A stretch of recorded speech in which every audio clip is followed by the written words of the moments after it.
tried to look.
Hello, Lana.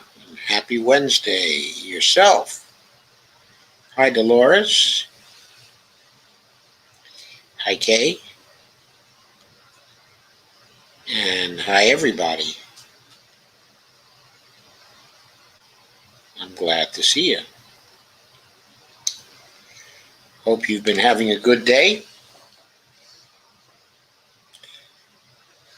At least as well as can be expected, considering the situation is moving much too slowly for our collective taste, I'm quite sure.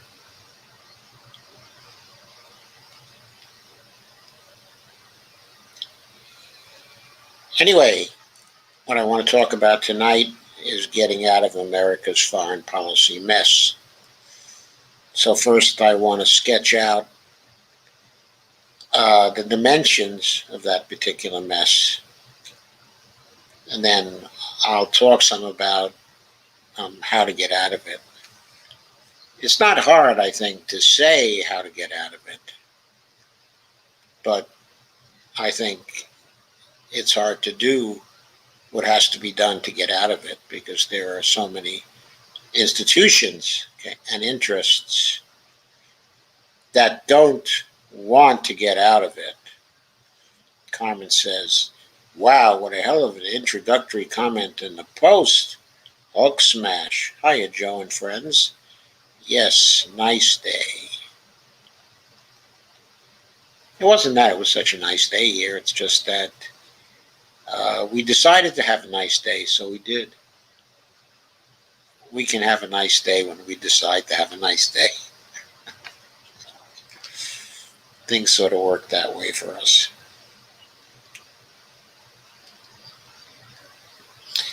Anyway, let's begin to sketch out the dimensions of things by going to some posts that have a lot to say about it.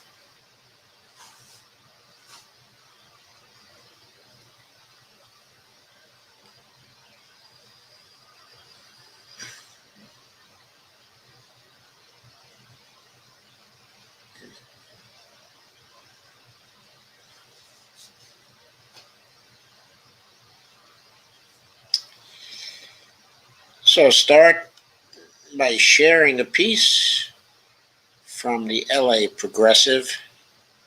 Didn't start there, but it was picked up by them. And it's by Margaret Kimberly,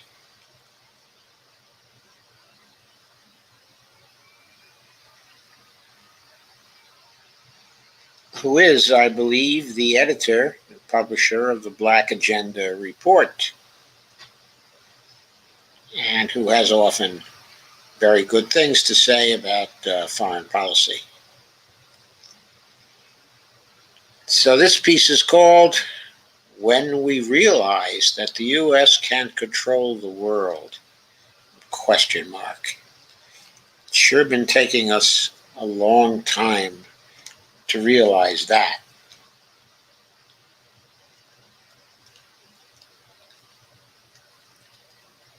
And she starts, slow-witted Joe Biden appears to think that we're still in the age of the sole superpower, when in fact that era has come and gone. As this columnist has pointed out, Joe Biden's foreign policy differs little from that of his predecessor, Donald Trump. The imperatives of the United States hegemon require treating the rest of the world as either willing vassals or as sworn enemies. That's as a result of the posture towards the rest of the world that we have taken. And over time, we have developed a dynamic that reinforces our position as the hegemon, but which requires treating the rest of the world as either willing vassals or sworn enemies. Any nation that threatens economic supremacy or the ability to thwart foreign policy directives is labeled an adversary and faces an onslaught of governmental and corporate media attacks. This dynamic remains unchanged, and the Biden administration has only worsened an already bad situation. The troubles start at the top with the president himself. When asked by George Stephanopoulos in an ABC News interview if Vladimir Putin is, quote,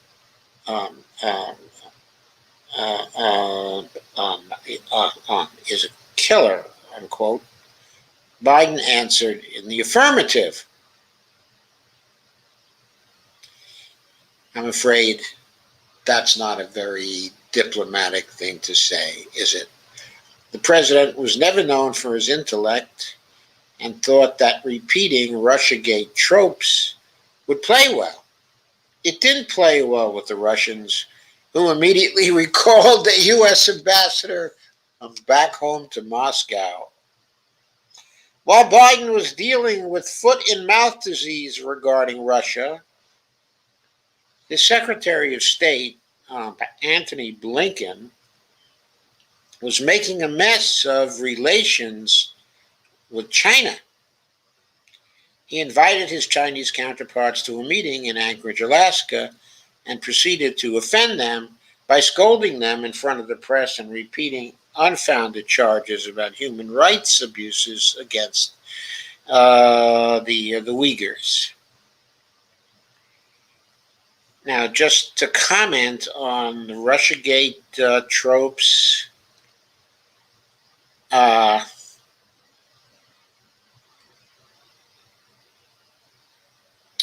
of course, we can recognize that Putin has been a killer, in various ways.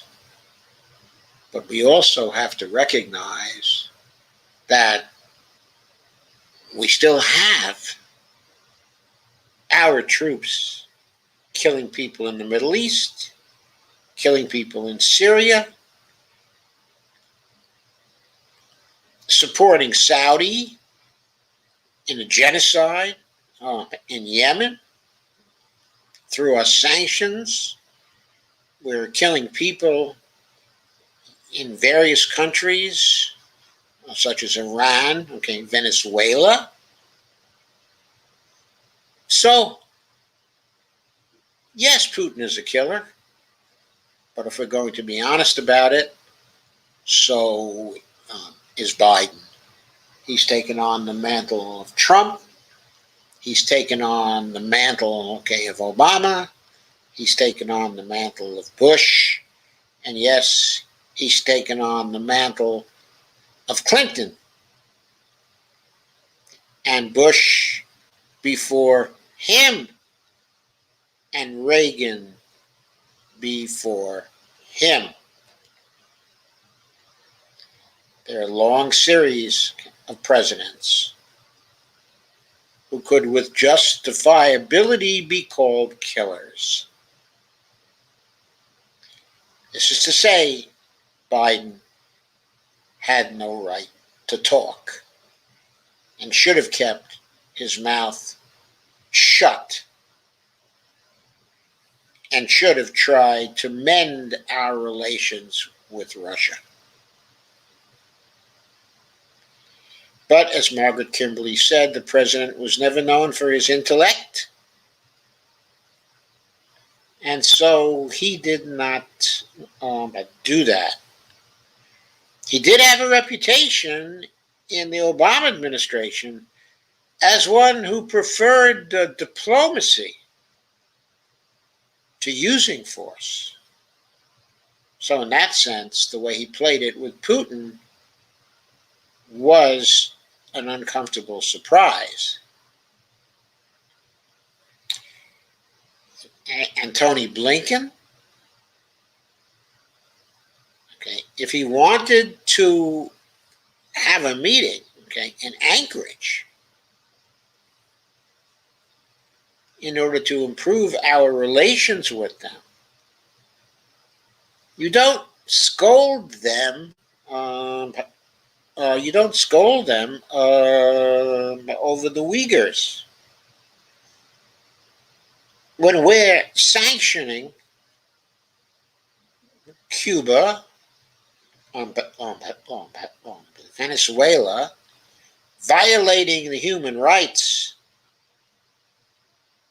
of countless people, in Yemen. I guess they're not really countless, but please forgive me. Hyperbole. And of course, what about the human rights of Iran, and Iranians? And what about the human rights of people in Syria we've been bombing forever. Quote, well, I think we thought too well of the United States. We thought the U.S. side will follow the necessary diplomatic protocols, unquote, said Yang Jiechi. And by the way, what are we doing supporting the Israelis and their clear violation of the human rights of the Palestinians? Their clear and shameful violation of the human rights.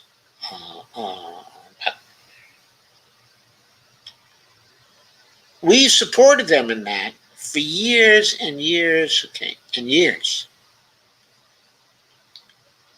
And we have the nerve to scold the Chinese about the human rights against the Uyghurs. And what about our violations of the human rights of black people in this country? The murders that occur every year, continuously, all the time. What would we think if we had a meeting with the Chinese and they started off a meeting by reading off a list of our violations of the human rights of other people, either here or in foreign lands? We would be so offended. One of the problems with our foreign policy is we have no understanding of the reciprocity. We continually set ourselves above other nations when it comes to virtue, when it comes to who has the right to do this and who has the right to do that. Now, maybe you can do that, okay, and get away with it when you're the one superpower in the world. But when power relations have changed and you're getting challenged by other nations who are gaining a measure of power as you lose power, if you are going to have a successful policy in working with those other nations, you have to be collaborative. And you have to follow a foreign policy that recognizes reciprocity in relations. Anyway, Yang Jiechi is director of the Central Commission of Foreign Affairs for China.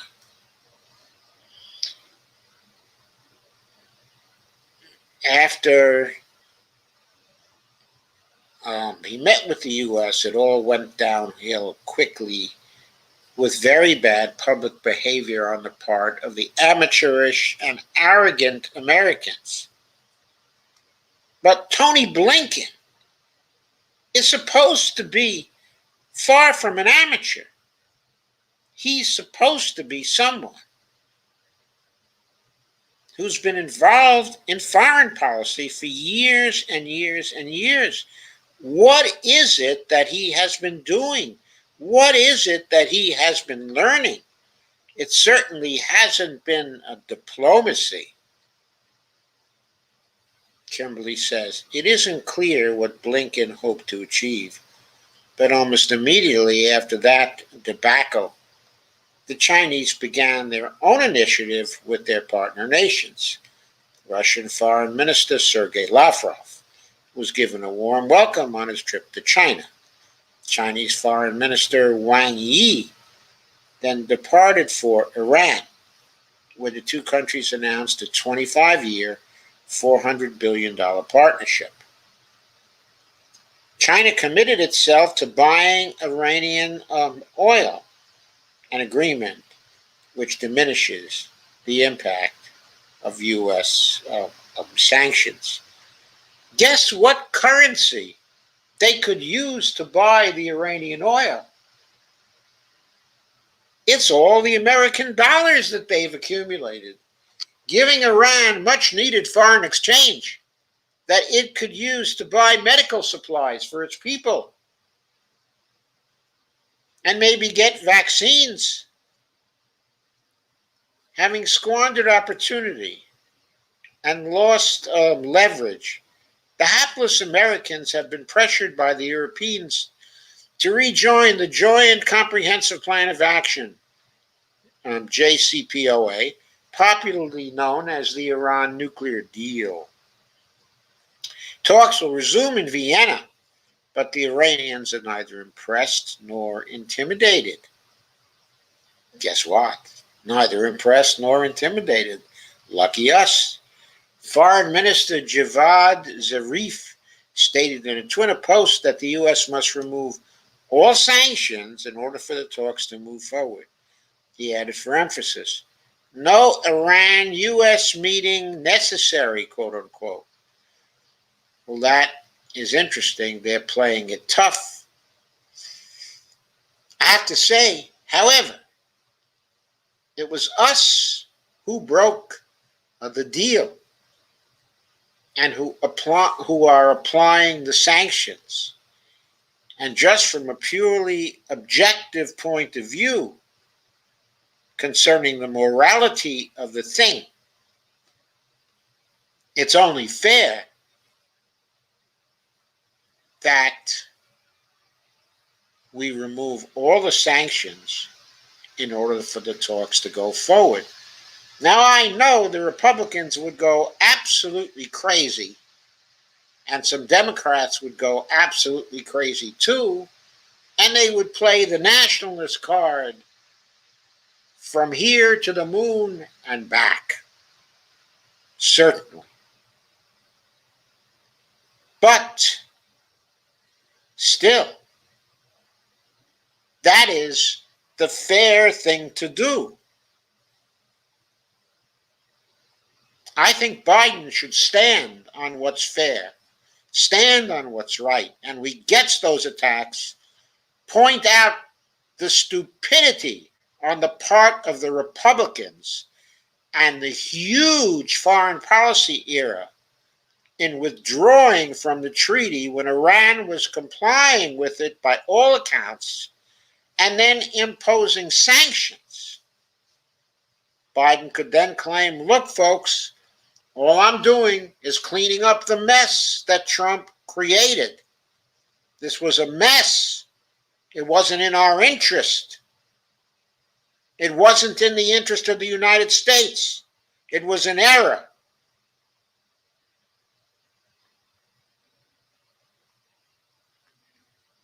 Instead of acting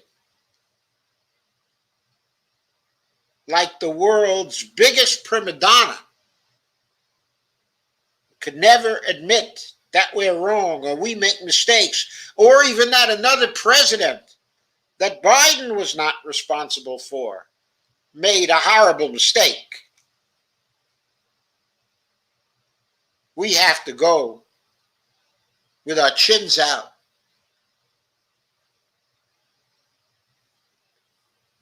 and insist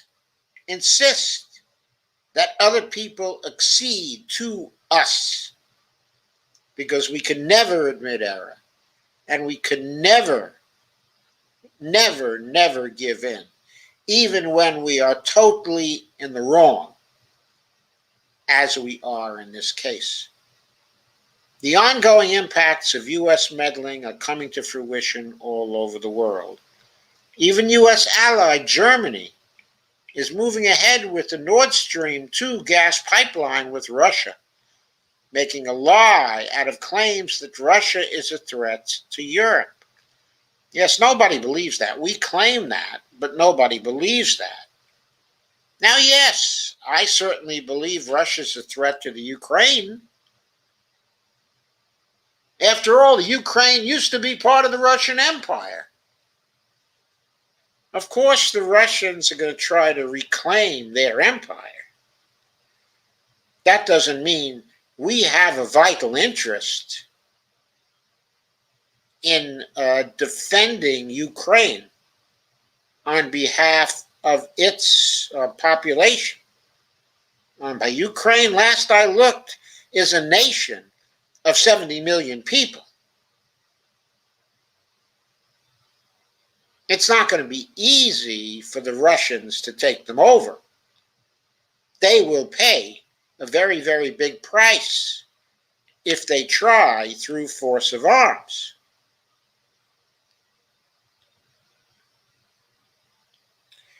Let the Ukrainians defend themselves.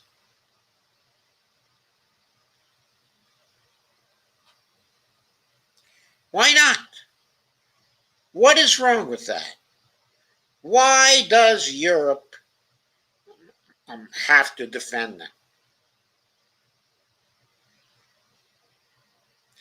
Or if Europe wants to defend them because they consider Ukraine to be a part of Europe and Russia not to be a part of Europe, then let the Europeans defend them. Why is it our responsibility to defend them?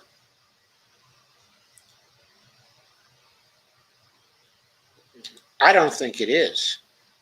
I don't think any Americans want to die for Kiev.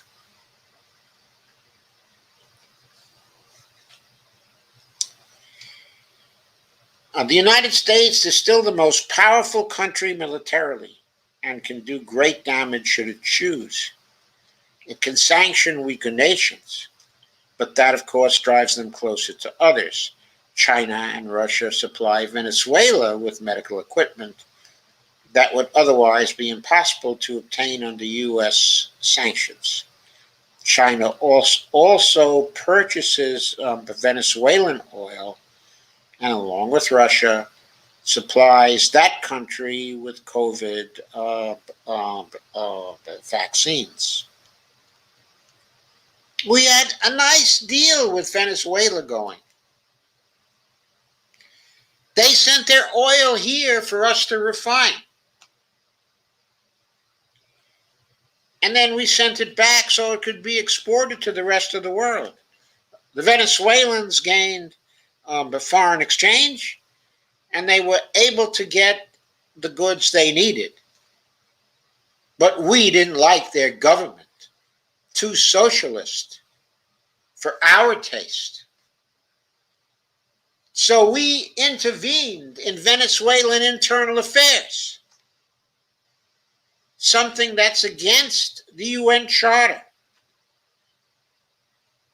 something that, according to international law, is illegal. And we've done it because we don't care for Maduro. We think he's a brutal dictator.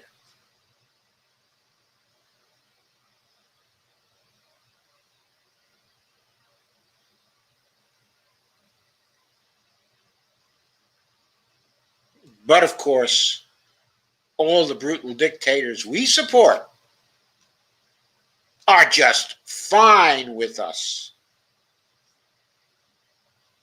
because they're not socialists. They're quasi or full-blown fascists. But we're the ones who are in support of democracy, right? Biden is dealing with the results of decades of the United States behaving as if its brief, unipolar moment would last forever. Well, it did last for some time. What was it? 1890? Maybe to 2008 or something like that. But it was a brief moment, and it was clear from the beginning that it would soon come to an end because China was advancing like things were going out of style. And they have 1.5 billion people in China. And India is also advancing very rapidly, and they have 1.4 billion people there.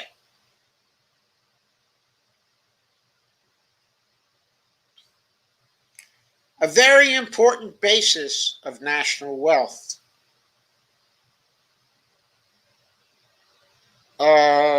is the people that a country has to call on, the native talent that it has to call on. China and India have been developing their talent internally.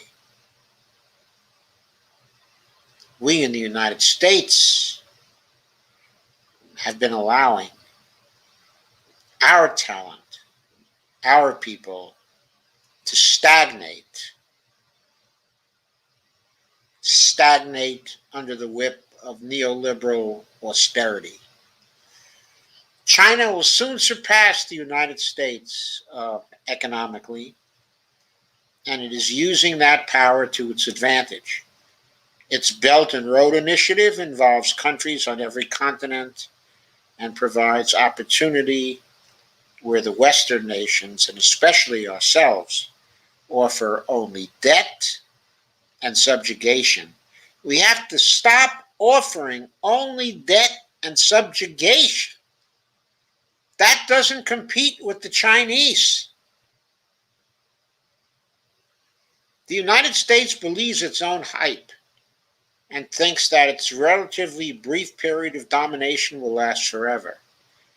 Instead, the new president is rightly viewed as a paper tiger after just a few months in office. Only propagandized and uninformed Americans believe that Russia meddled in not one, but in 2 elections. They have no idea that their leaders are losing influence and making enemies. By the way, how many years have we been making enemies in Latin America and South America? How many years have we been causing political instability in those nations? And what's come with political instability? Killings. Killings by brutal regimes in country after country in Latin America and South America. Killings that are still going on today as we speak. And we have a role in those killings because of the regimes that we are supporting, and in some cases were instrumental in putting in power. Yes, we're losing influence and making enemies. They don't know that every act of aggression brings the targeted nations closer together. Russia's foreign minister recently said that relations with the United States had, quote, hit a bottom, unquote, that there were no plans to send their ambassador back to Washington. The idea that Joe Biden is the most powerful man in the world is a fantasy accepted only because of endless indoctrination. Here we have to note, we're still militarily the most powerful nation. Answer this question. What has that gotten us in Afghanistan? Have we been able to dominate that country? Have we been able to end the Taliban? Have we been able to stop their coming takeover of Afghanistan? No, we have not done that. Have we been able to take over Syria? No. What we leave in our wake is not a stable empire. It's a string of broken countries.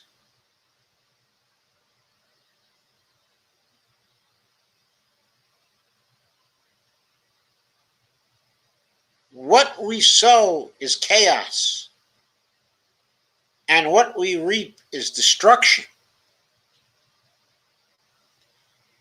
That military power gets us nowhere.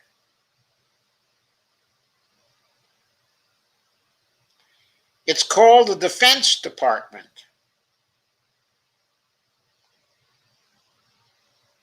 But we don't need to have an effort that large and that expensive in order to defend ourselves or even our closest allies. We only have that big a defense establishment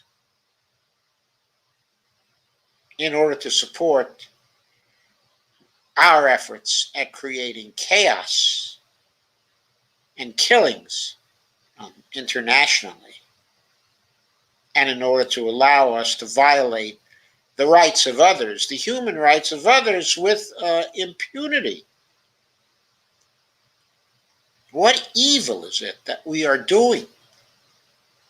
No one else lives in this dreamland, says Kimberly. Even dim-witted Joe Biden has to learn that he can't call other presidents killers and have any expectation of good relations. Of course, his definition of good relations means other countries obeying U.S. dictates. But that isn't how the world works anymore. He and his handlers must quickly disabuse themselves of any notion that the U.S. can continue to get away with these debacles of their own making. These, quote, grown-ups, unquote, in the room had better grow up fast, says Margaret. And I have to agree. And here's a little piece from The Week by David Faris. It's called America's Foreign Policy Time Bombs.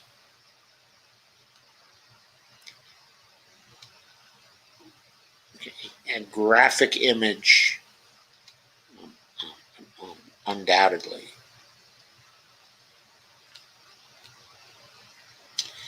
Former President Trump inflicted a variety of misfortunes on the United States in his interminable 4 years in office. None more catastrophic than his inept handling of the ongoing COVID-19 pandemic, but one area where he escaped serious disaster was in the realm of foreign policy, where the only real crisis he's faced were mostly of his own making, like his terrifying will they or won't they Twitter spats with North Korea's Kim Jong-un. As President Biden seeks to pilot the country out of the morass of its long virus nightmare, it appears that this luck might be running out. A number of global hotspots are getting hotter, and they're uncomfortably exposing some realities and contradictions at the hearts of America's fraying foreign policy consensus. The most concerning of these growing threats is in Eastern Europe, where Russia is massing tens of thousands of troops on the border with the Ukraine, threatening to add more territory in the country's restive eastern promises to Vladimir Putin's brazen annexation of the Crimean Peninsula in 2014. All I have to say about the brazen annexation of the Crimea was that it was no more brazen than Khrushchev's handing of the Crimea over to Ukraine when he was the premier of Russia. We've forgotten that because the Ukraine was part of the USSR. But Khrushchev was born in the Ukraine. And it seems like he turned over the Crimea to the Ukraine, perhaps as a sentimental gesture, because he thought it was part of the USSR anyway, and he felt some ties to the Ukraine. But the Crimean Peninsula had been part of Russia for centuries. Is it surprising that Putin would try to get it back? You say, oh, but he did it in violation, okay, of international law. Yes, he did do it in violation, okay, of international law. He says he did it to protect the Russian population in the Crimea. We've heard similar claims from Hitler in 1938, certainly, when he took the Sudetenland.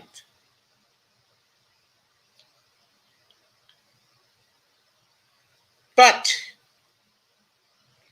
even though we can make such historical parallels, we know that Putin is no Hitler. That's not what was going on here.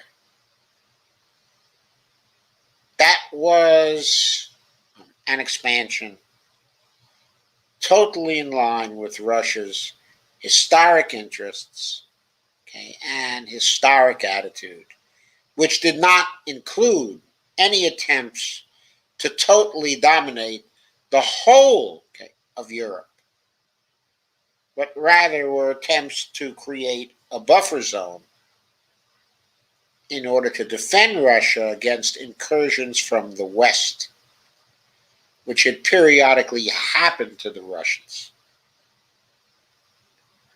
Anybody who has studied Russian history knows what the historical interests and tendencies of Russia have been. And they also know that some attempt to annex the Crimea, when Russia became stronger again, was a guaranteed move on the part of the Russians. If we did not move to get Russia into Europe for war, instead, we started trying to get all the countries that were in the Russian buffer zone to get closer and closer to the West, to become a part of the EU, and to become a part, okay, of NATO, to roll back the Russian buffer zone. And we expected that would not be considered a threat by the Russians.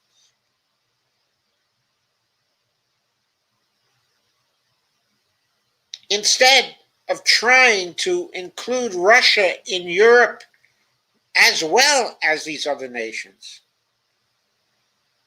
on the same basis and include them in the larger community, instead,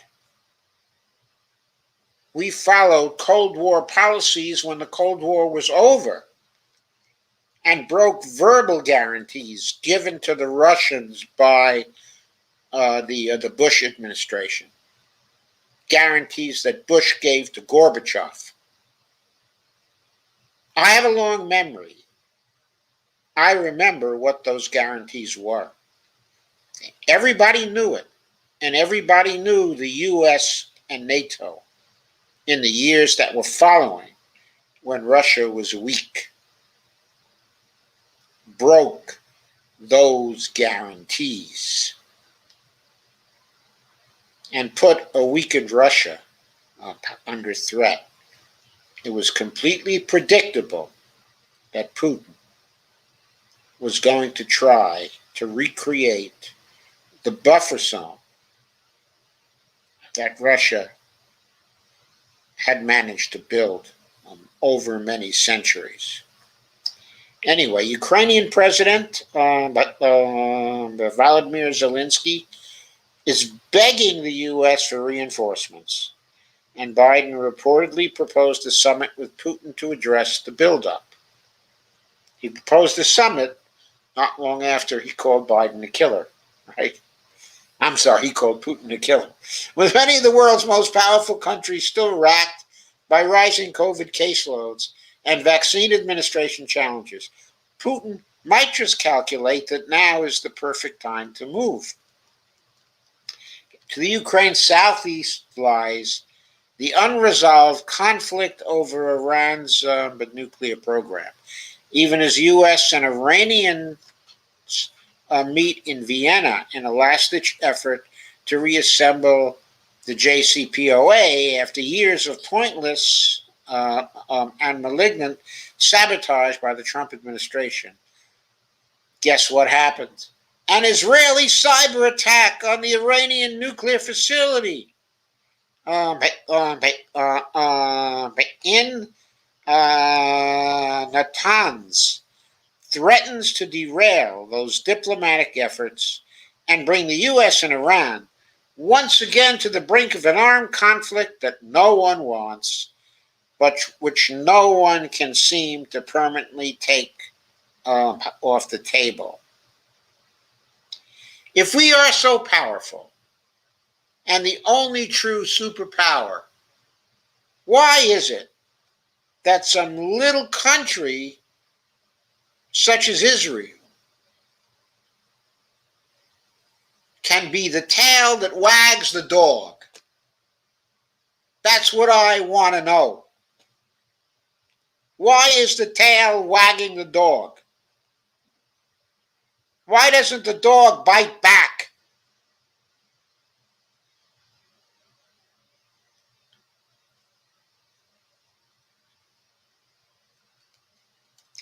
There is also heightened concern about simmering tensions between mainland China and Taiwan, which Beijing considers a breakaway province and whose territorial integrity is informally guaranteed by the United States. China has recently begun conducting substantial incursions into airspace claimed by Taipei, while disturbingly bellicose the rhetoric emanates out of Beijing.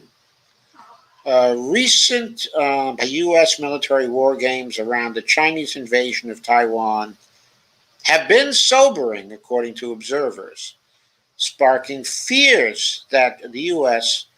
no longer possesses the qualitative military edge over China that allowed Washington to rule the Pacific for decades. That may be, but this is not yet about the Pacific. It's about the ability of the U.S. To rule the Straits of Taiwan, to rule that part of the ocean which is quite close to China. We may not any longer have the qualitative military edge to do that. But when we're talking about the Pacific in general, I wonder whether the observers who say we no longer possess the qualitative military edge over China that allows us to rule over the Pacific, I wonder whether that is still a valid statement. Because I don't see the Chinese having big armadas to send into the Pacific.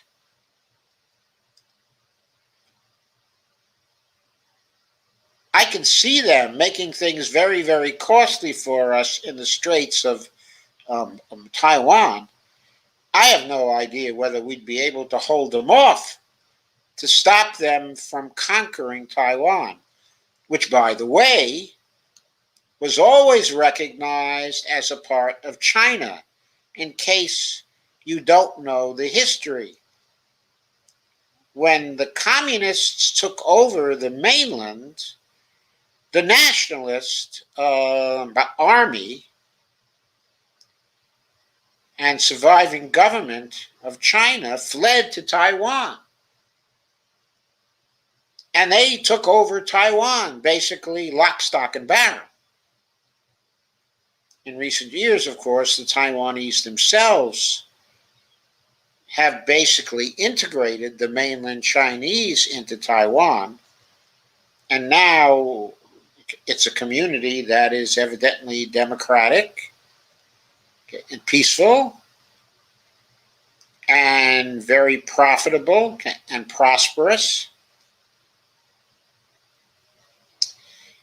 But the point being, until the nationalists took over Taiwan, it was always considered a part of China. And for many years, we never recognized the mainland regime in China because it was a communist state. And we pretended that the government of China was comprised of the people who were governing Taiwan.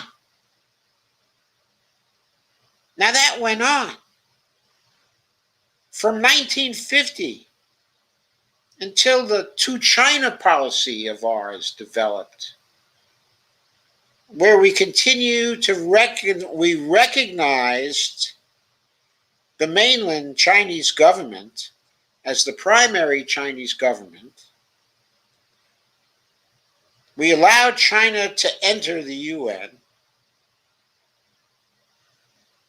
but we continue to support Taiwan and Taiwan's claims over China. And of course, as the article says, we have guaranteed informally the territorial integrity of Taiwan for all this time. But the question has to be raised. How many years can we do that? It is now 71 years that we are doing that. 71 years after the communist Chinese took over the mainland and most of China. China now has 1.5 billion people. Taiwan has 24 million people. It is a small province of China. According to international law, it does belong to the Chinese. How long can we guarantee the territorial integrity of a separatist government? How long are we obligated to do so? It's been 70 years. Must we do it for 80 years? For 90 years? For 110 years? For as long as it takes for the Chinese Communist government in China to fall? Because I'm afraid it gives no evidence of being about to fall. Instead, it gives evidence, of becoming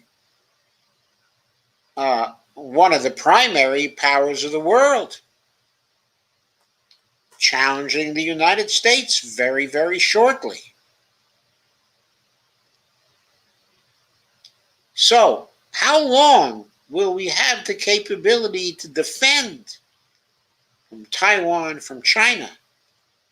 And if we don't have the capability, are we still to recognize an obligation to defend them? The notion of ought implies can. When it becomes no longer possible to defend Taiwan, then what will we do? When will the Taiwanese try to make a deal with the mainland Chinese? Because sooner or later,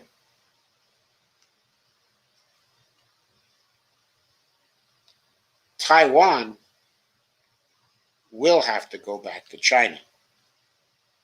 And sooner or later, we will no longer have the capacity to defend it, and therefore will no longer have the obligation to do so. Going on with the article, none of these issues is necessarily destined to spiral immediately into armed conflict, but President Biden may be forced to answer some uncomfortable questions that have hung over U.S. foreign policy for, sorry, I don't know if you saw that. I accidentally clicked on an ad. Forced to answer some uncomfortable questions that have hung over U.S. foreign policy for decades. What exactly are the U.S. and its allies willing to do to halt Putin's creeping reclamation of areas with large Russian-speaking populations who were left outside of the frontiers of the Russian Federation when the Soviet Union collapsed 30 years ago? Our foreign policy makers consistently refer to Ukraine as an ally, but is outside the NATO mutual defense framework, as is Georgia, where Russia intervened to assist separatists in 2008. Both countries are now fragmented, with little hope of restoring their pre-existing frontiers. Russia has also supported separatists in Transnistria, ostensibly part of the Moldovan Republic, and their effort to erect a quasi-autonomous satellite state. Thus far, Russia has paid little or no price for these efforts, rendering hollow any subsequent red lines delineated by U.S. policymakers. With significant Russian-speaking populations located all over the former Soviet Union, the potential for further conflict and for unilateral border revisions is substantial. Will Americans be willing to die for Kiev or Tbilisi? I think the answer to that question is no. No, I don't think Americans will be willing to do so. The same dilemma awaits the United States elsewhere. The question is not whether the continued existence of a free and democratic Taiwan or a nuclear Iran is preferable. Of course it is, but rather what the United States is willing to risk and to sacrifice to make it so. The causes of these emerging foreign policy binds are simple. For many years, unrivaled American power has been a substitute for clear thinking about the relationship between means and ends. And while the U.S. is still the world's predominant military power, it lacks the kind of easy supremacy it possessed in the 2 decades following the Cold War. Yet, despite Biden announcing a much belated withdrawal from Afghanistan, America's overseas commitments remain just as expansive as they were during what scholars call the unipolar era, when the United States was the world's unquestioned economic and military hegemon. Successive U.S. policymakers during this period did themselves no favors when they squandered untold trillions in irreplaceable material and soft power resources in a quixotic attempt to garrison the Middle East and then to prosecute an unwinnable, quote, global war on terrorism. Both endeavors were disastrously sideways. The Persian Gulf is now ringed with dangerously failed and failing states. And U.S. meddling exacerbated uncontrolled tensions between Iran and Saudi when what was really needed was careful diplomacy. All of this transpired while China was dramatically improving its military and economic position, and while Russia was rousing itself out of post-Cold War stupor, preparing to take revenge for what it now regards as an unfavorable territorial settlement that was imposed by the West at Russia's weakest moment. That statement is absolutely true. Not just about the part of Russia preparing to take its revenge for what it now regards as an unfavorable territorial settlement, but was an unfavorable territorial settlement that was imposed by the West at Russia's weakest moment. Those are facts. To make matters worse, 21st century Republican presidents George W. Bush and Donald Trump gleefully dismantled the institutional bases of the post-World War II global order. Bush by torpedoing the International Criminal Court, undermining the climate change efforts, and making a mockery of the UN's role in preventing armed conflict. And Trump by cheerleading Brexit, by assailing NATO allies, and then pulling the U.S. out of the Iran deal, the Paris Climate Accords, and even the World Health Organization.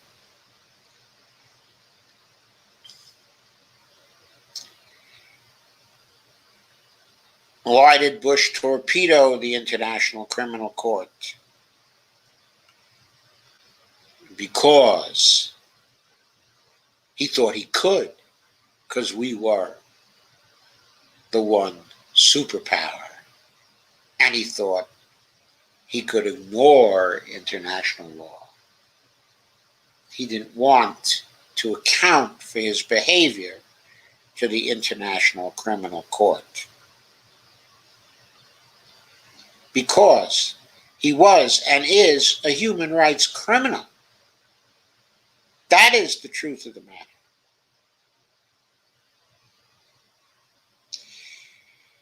None of these institutions were perfect, says Farris, but collectively they served as a kind of non-military arm of international liberalism. Without them, I think it's actually neoliberalism, but anyway, without them and without the ideological consensus they served, the task of maintaining order and stability has become far more challenging. The United States could have spent the years of its relative decline enlisting support from allies and friends around the world to contain the influence of China and to reinforce the redoubts of neoliberalism against the coming assaults from Beijing and China. Instead, at nearly every critical juncture, the U.S. made what seemed to be the most destructive decisions possible, led by people intoxicated by the fumes of unlimited power and in the grips of a delusion that its temporary position atop global hierarchy would continue indefinitely. Our leadership class failed comprehensively to chart a realistic path into the multipolar world that everyone else has known was coming for years. That is what has been happening. It was a delusion that we could establish a new world order based on a unilateral global superpower. That was the delusion of the George H.W. Bush administration. It goes back that far. And that delusion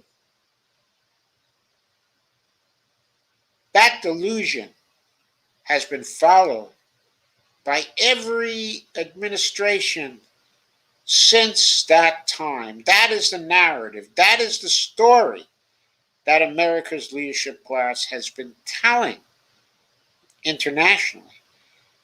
Instead of fortifying our backyard by making friends with the peoples of various countries and supporting the aspirations they had and the leaders they elected,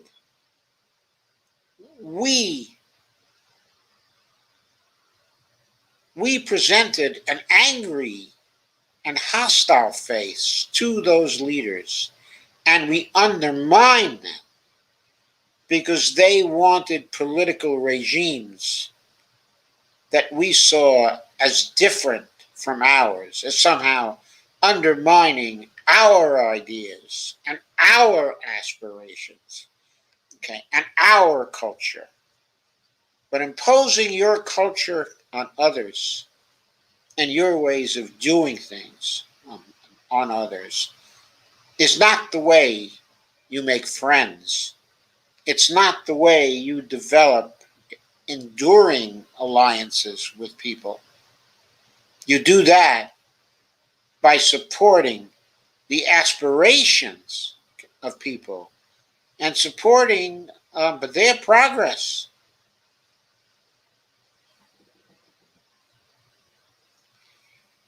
We have not done that around the world. Instead, we have supported authoritarians, okay, and dictators in their aspirations to repress the people, okay, of their countries, even to engage, even to engage in things that look very much like a genocide. We have supported these efforts based on short-run pragmatic judgments and a loss of any moral standards to speak of. For roughly 20 years after the collapse of the Soviet Union, America never really had to choose between things it wanted to happen and things it could make happen with its power.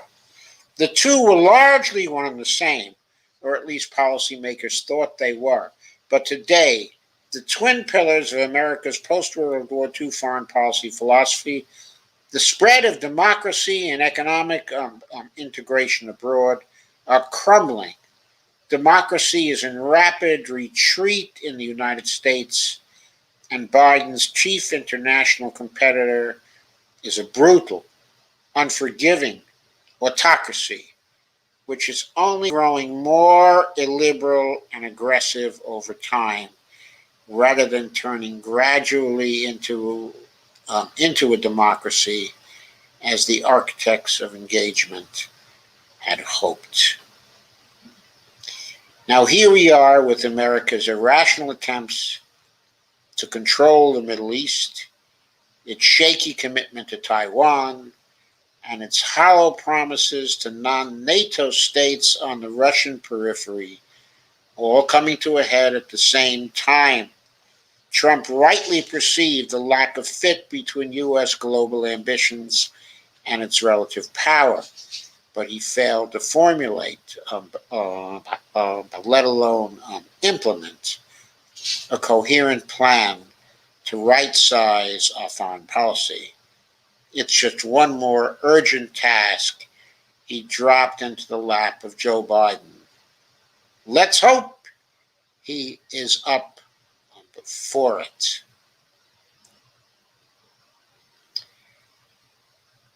Let's hope. We need a lot of hope here.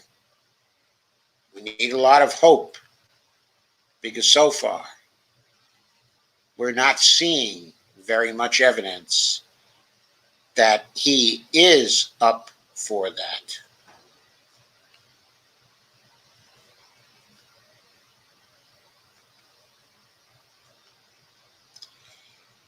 So next,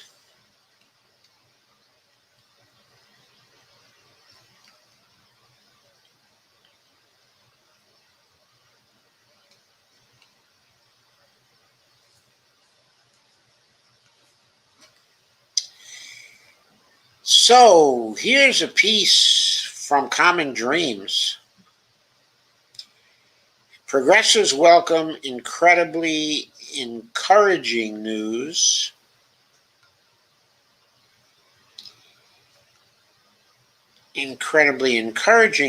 of planned U.S. withdrawal from Afghanistan. I'm not going to spend much time going through this, just to say Joe Biden plans to withdraw all U.S. troops from Afghanistan by September 11th. It's a move that, if accompanied by an end to U.S. land airstrikes, would end the longest war in American history. That's an important move in perhaps right sizing our foreign policy. Get out of there and never go back. Although Biden's decision, which is expected to be formally announced this week, means the U.S. will miss the May 1st withdrawal deadline set by former President Trump during peace negotiations with the Taliban last year. The progressive Democrats, but nevertheless, hailed the impending end of a nearly 20-year war that has killed tens of thousands of Afghan civilians and about 3,500 coalition troops. 3,500 troops that did not have to die. Not to mention tens of thousands of Afghan civilians that did not have to die. So people are happy that he has come to this brave and right decision. That's a quote from Bernie Sanders, brave and right decision. So he's getting applauded for doing that by many progressives. Certainly Ro Khanna is applauding him too, and Barbara Lee, who voted against the Afghan war, famously only person in Congress to do so. They're all congratulating him.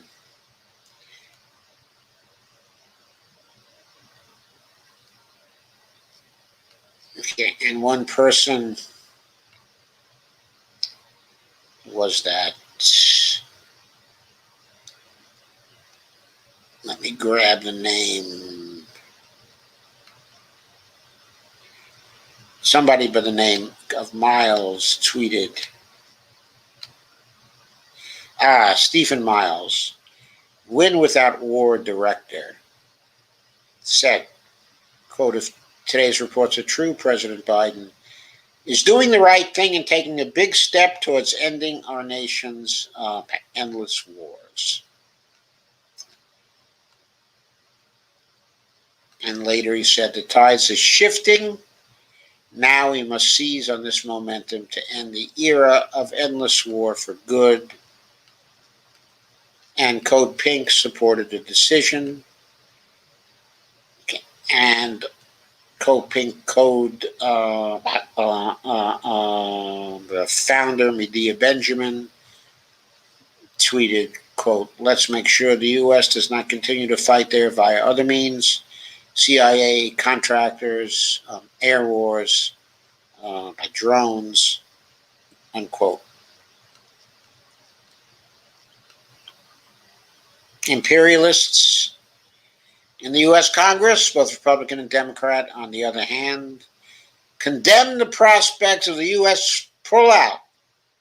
Senator Jeanne Shaheen said she was very disappointed by the move. Is she out of her mind? Does she really think her New Hampshire people want to stay in Afghanistan forever or for longer? How is she reading her public opinion? I can't believe her.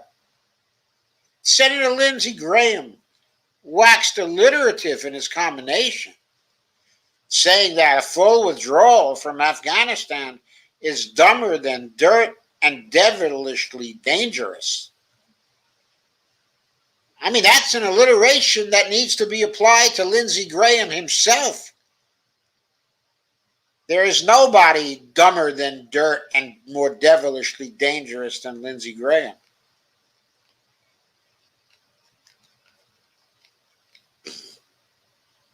Stephen Miles says, the same people who thought we left Vietnam too soon are going to be out in force today talking about how 2 decades is somehow too soon in Afghanistan.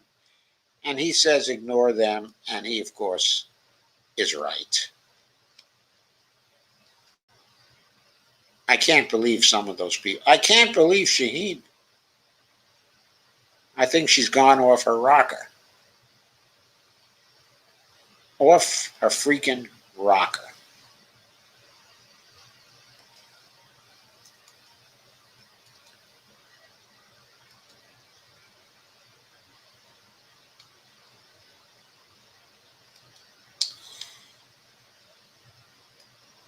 So Senate Dems tell Biden returning to Iran the nuclear deal should be a top priority. This is a piece from yesterday by Jessica Corbett. And 24 Senate Democrats on Tuesday sent a letter urging President Biden to treat the U.S. return to the Iran nuclear agreement as a top the priority. He seems to be treating it in that way. And the problem is, he has a political problem to solve. And the Democrats who signed that particular letter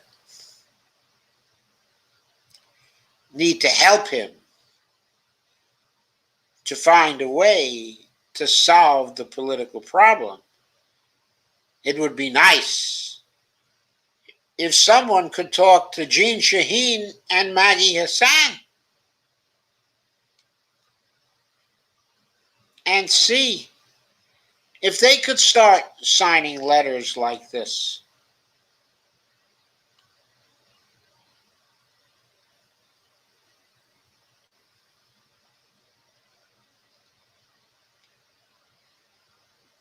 Someone should also talk to Gary Peters.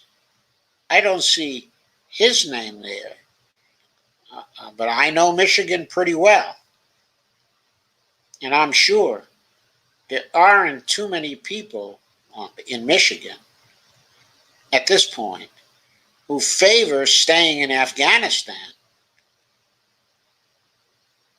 And I'd be real surprised if too many people in Maine are for staying in Afghanistan right now.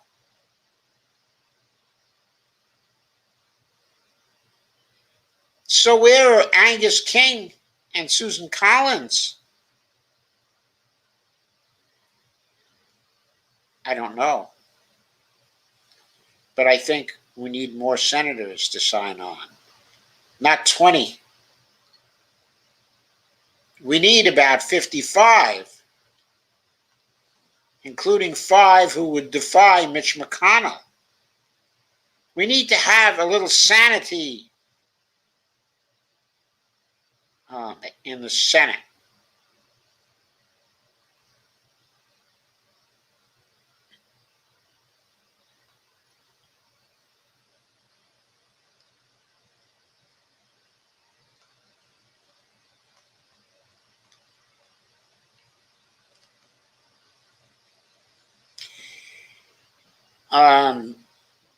And further, Morris Menendez of New Jersey somehow thinks that his New Jersey constituency wants us to stay in Afghanistan 1 minute longer than September 11th.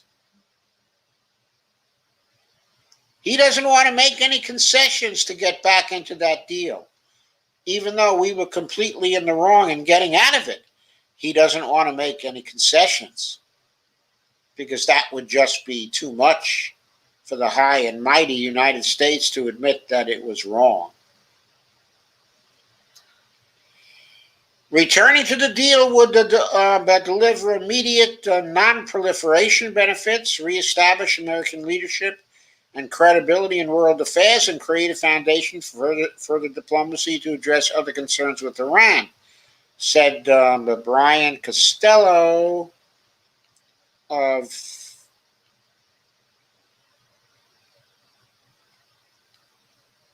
where is he from? Mr. Costello.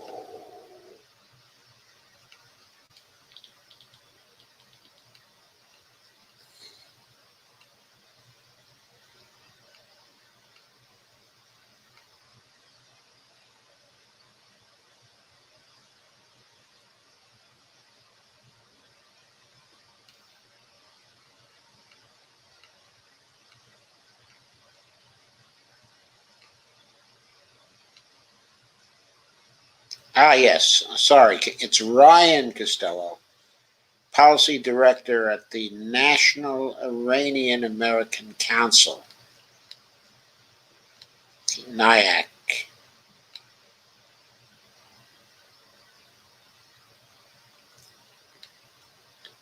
He made the case that a compliance for compliance return and the call for ensuring that supplies to deal with the pandemic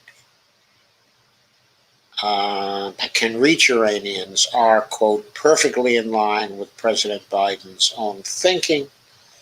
President Biden and his administration have made clear in their desire to restore the deal through a mutual return to compliance and the participation of the U.S. in indirect but talks with Iran in Vienna show their commitment to that end. But with Iran's elections on the horizon in June, the window to act is small. So that's it. Let's hope they can quickly come to a deal.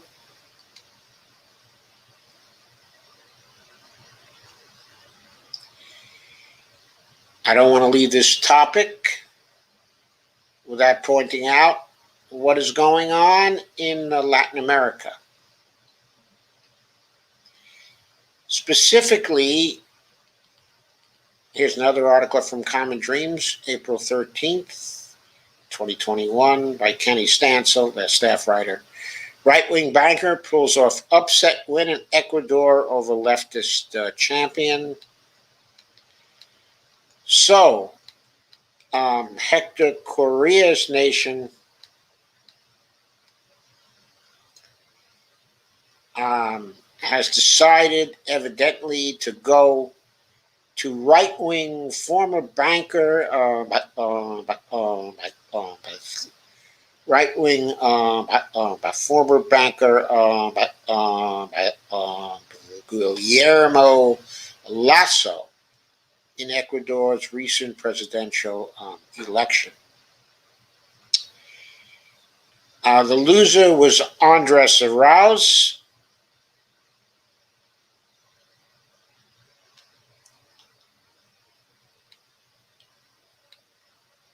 who was a protege of Rafael Correa and a champion of the left, who implemented policies, economic policies, that increased standards of living for the poor when he governed Ecuador from 2007 to 2017.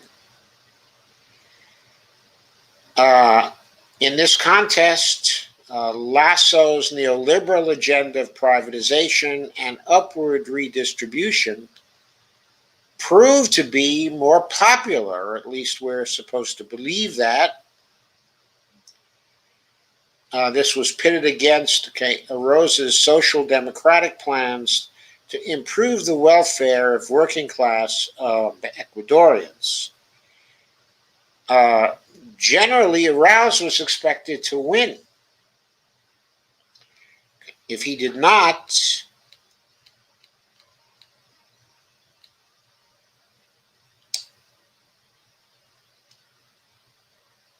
then I'm not sure exactly what's going on here, but Lasso received about 53% of the ballots and Arauz 47% of the ballots. So it was close. But the point is, one of the points is that there was a triumph of the lawfare here. Now, what is lawfare? Well, the previous president, Moreno, had made a move to prosecute Correa using a judiciary acting on behalf of the president. And this is said to have represented an expansion of lawfare, quote unquote, which he defined as a, quote, well-worn strategy used by the region's resurgent right to sideline progressive but political opponents but through manipulation of the judicial system.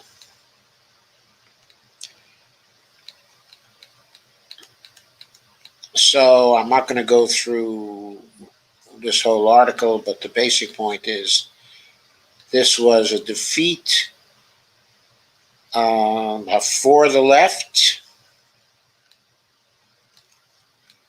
There was some intra-left conflicts there, which helped them to lose the election to Lasso. But Daniel Denvir says that Lasso will be a monstrous president, and he hopes the left can unify and get a clear majority to come back into power. The first round of voting was led by Arauz with more than 30%, while Lasso barely made it into the final by beating Yaku Perez, an indigenous candidate from the Pachakutik party, by roughly half a percentage point. And Pachakutik refused to back either candidate in the second round and promoted blank votes.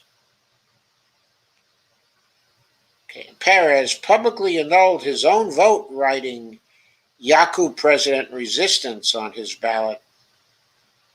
Around 16% of votes were invalid, up from 9.55% in the first round. So the left drew the lesson that to win, they have to have a unified force. But I would seek some other explanations. First, in the possible manipulation of the voting system, which very often happens in South American countries, and also in the financing that Lasso received for his campaign, and where the sources of that financing actually were. I wouldn't be a bit surprised if the U.S.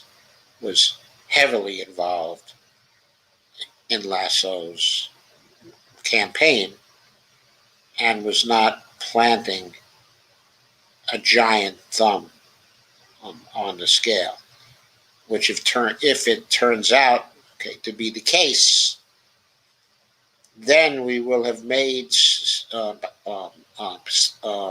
more enemies in Ecuador. And to what end would we have done that? To try to keep Ecuador a safe place for U.S. corporations once again. Not a good look, and not a good thing to do. And finally tonight, with respect to article sharing anyway,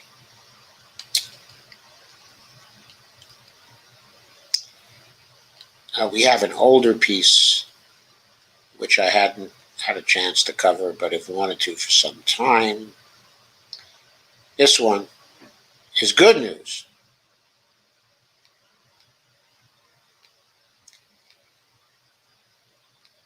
And this is about the coup in Bolivia and their fight to stay independent. So this piece is dated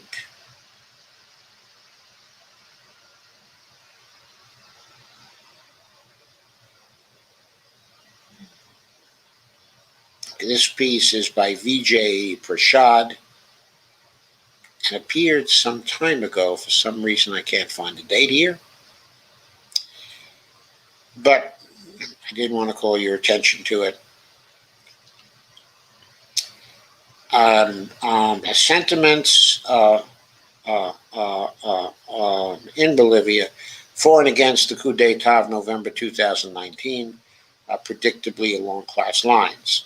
Those from more affluent sections felt that the socialist policies of the government, of Evo Morales, who was in power from 2006 to 2019, were eating into their authority, of course. But these sections could not oust Morales at the ballot box because his policies of redistribution were wildly popular among the mass of the population. He won 3 elections, each of them with a decisive mandate. 53.74% in 2005, 64.08% in 2009, 61.36% in 2014. Pressure to prevent him from running in the election in 2019 mounted early, but it failed. The opposition, with the full backing of the U.S. government, here's us again, tried to undermine the October 2019 election by painting it as fraudulent. With no real evidence, the military, with a green light from Washington, D.C., moved against Evo Morales, sending him into exile. He was replaced by Yanin Áñez, who became the interim president. Harsh repression against the movement for socialism, the Morales Party, followed.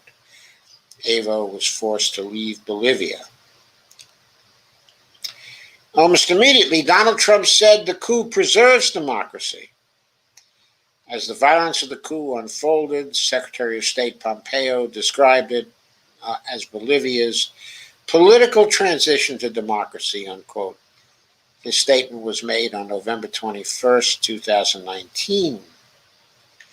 2 days before his statement, troops under the authority of Áñez conducted 2 documented massacres of mass supporters at Sincata and Sacaba, near the city of El Alto.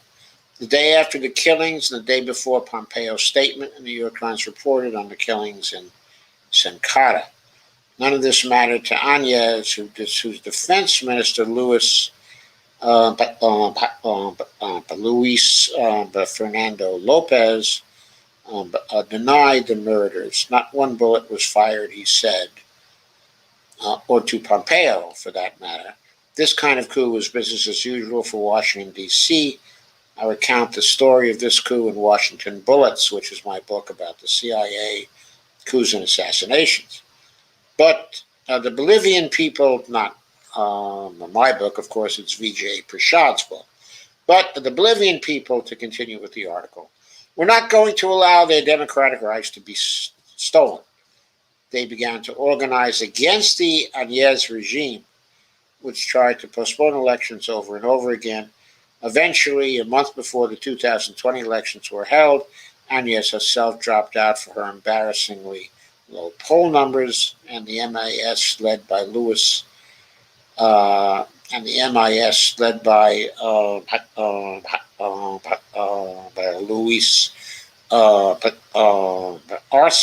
and David Choque Huanca prevailed with 55.1% of the vote.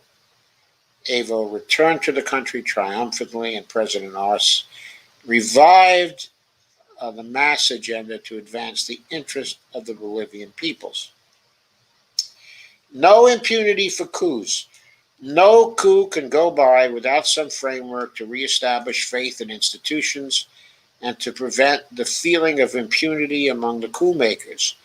Therefore, after a legal process on March 13th, the Bolivian authorities arrested 12 people, most of them but political leaders of the coup, and released arrest warrants for military officers who exceeded their constitutional authority. The high-profile arrest of Áñez, who tweeted, quote, "The political persecution has begun," unquote, and a warrant was made for General Williams Kaliman, who nudged Evo to resign. It is telling that 2 of the men who were to be arrested, Defense Minister Luis Fernando Lopez, and Interior Minister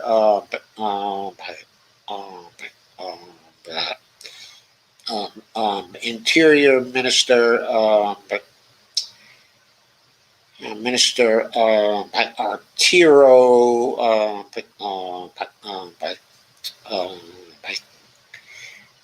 Arturo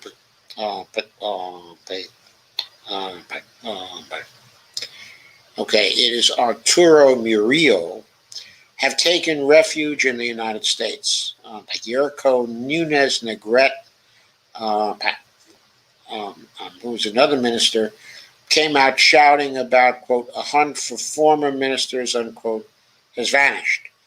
Not long after the arrest of the new U.S. Secretary of State, Antony Blinken, released a statement warning of, quote, anti-democratic behavior, unquote, of the Bolivian government. Of course, the U.S. and its Secretary of State were in support, of Áñez and in support of the government when they conducted their documented massacres. It is important to pause here. Blinken, U.S. President Joe Biden, Secretary of State, is not critical of the coup of November 2019, but of the arrest of the coup makers in March 2021. Trump said that the coup, quote, preserves democracy, unquote. And now Blinken says that the legal process against the coup makers is, quote, anti-democratic. The word, quote, democracy, unquote, has lost its meaning when uttered by U.S. government officials. I'm afraid it has, folks. I'm afraid Vijay Prashad is absolutely right. For the most part, the Biden administration continues the broad U.S. policy to seek paramountcy over the countries of the world. The U.S. government's unilateral and illegal sanctions against more than 30 countries come alongside the promotion of regime change policies against countries such as Venezuela and Iran. Blinken's statement about Bolivia indicates the continuities between the Trump and Biden administrations. No wonder that 17 countries, including Bolivia, formed a new group in 2019 to address the way in which some countries, such as the United States, have undermined the United Nations Charter. The group of friends in defense of the Charter of the United Nations first met on the margins of the Non-Aligned Movement meeting held in Caracas, Venezuela in July of 2019. This was before the Bolivian coup. The pandemic disrupted the process of building the group, which resurfaced in March 21st at the United Nations. Quote, strengthening multilateralism is essential, unquote, said Venezuela's Foreign Minister Jorge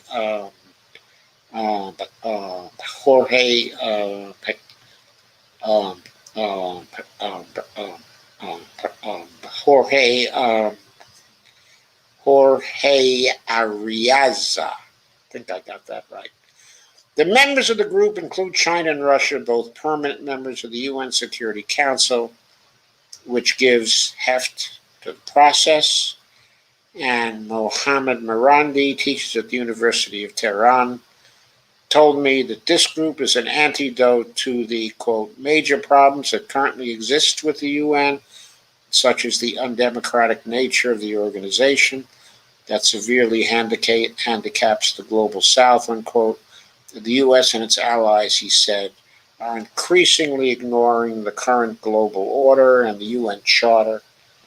Carlos Ron, Venezuela's Vice Minister of Foreign Affairs for North America, told me that the group is a decisive move in support, of multilateralism and international law at the moment when humanity faces the most serious challenges in recorded history, unquote. These challenges include climate change and increased inequality. From the standpoint of Venezuela and Bolivia, this group, Carlos Ron said, quote, is a mechanism to defend peoples against the threats of hybrid warfare, which includes sanctions and clues, diplomacy, cooperation, and solidarity, quote unquote. Carlos Ron told me are the only keys to move forward. So Bolivia's decided to act against the coup makers. The U.S. government is now using that action to delegitimize the government of President Arce. Platforms such as this group might turn out to be essential as a conduit for Bolivia to tell its story and not be suffocated by Washington's information war, a vital part of the regime change strategy. So Vijay Prashad sees a U.S. strategy being followed here using an information war and using economic sanctions and using coups as a mechanism to oppress people, in other countries. And what happened when the legitimate government of the country acted against people who committed a coup. They committed a coup and took over the government for a significant period of time. And then when they couldn't avoid elections, they were thrown out of office. And what did we do when the legitimate government of that country tried to imprison the coup makers, basically for treason? For treason.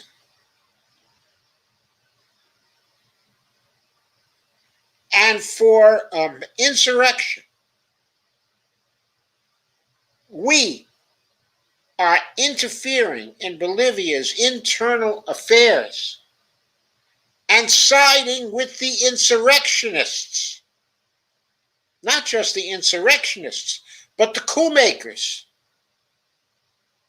who had a successful insurrection, who had a coup, and who then were thrown out by a legitimate vote of the people, even with all the financial advantages they had.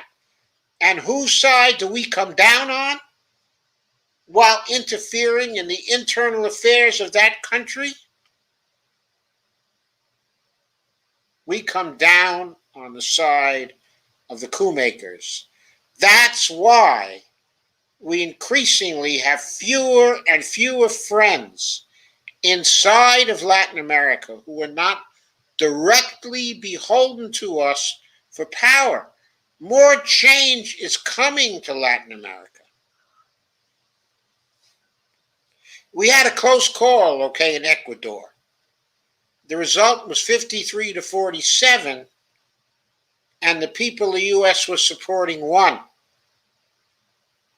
The next time, they probably won't be so lucky. Meanwhile, Chile continues to be a place of unrest and instability because of our continuing support for right-wing government there.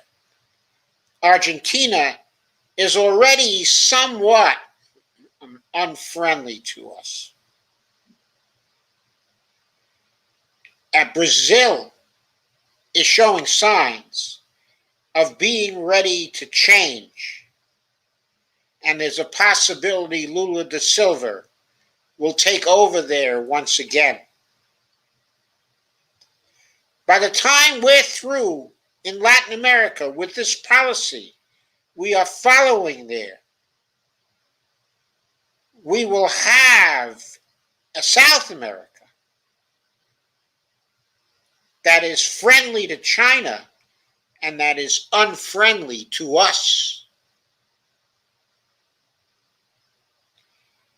That's the end result of the crap we are pulling in Latin America and have been pulling for as long as I have been studying foreign policy and international relations,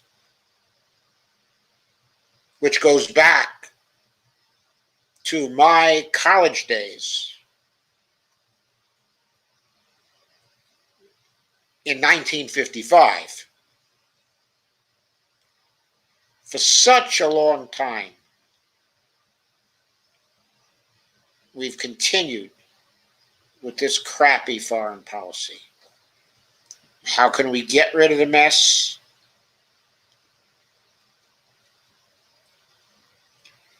We have to change our orientation to foreign policy. We have to be humble. We have to be modest. We have to be honest. We have to recognize and admit to our mistakes. We have to put our military in the background. Of course, we have to maintain strength in the military sufficient to defend ourselves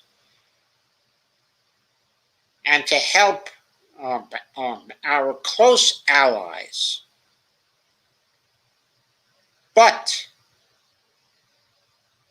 we must not attempt to be the hegemon of the world any longer. We must recognize other major powers are emerging with a much higher percentage of the human population than we have. And I don't include Russia among those powers. But yes, Russia has a substantial population and a great deal, of mineral wealth, some of which will be valuable in years to come and some of which will be a liability. And they have a talented population as well. But they are no longer the USSR.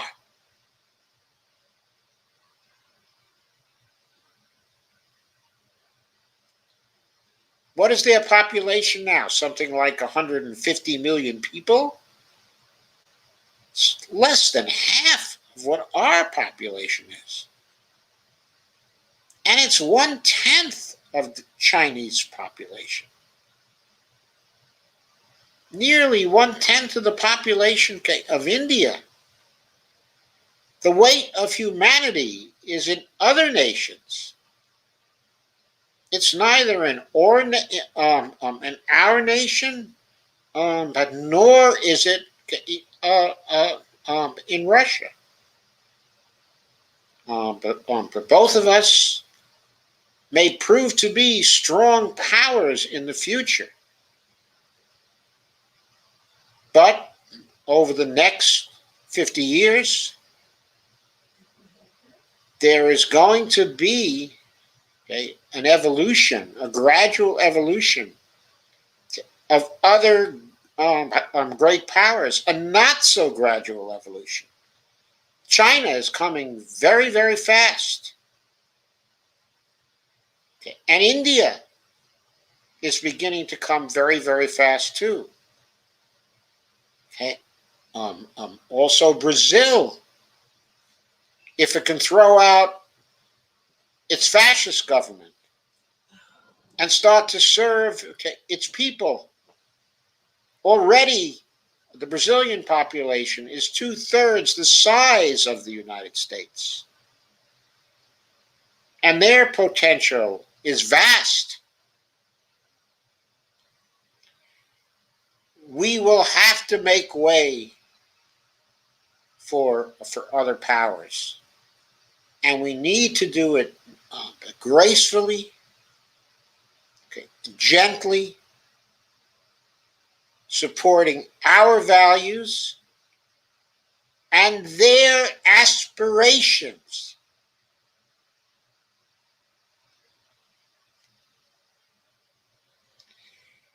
We must come to terms with them, to friendly terms with them. We must be honorable in our policies towards them.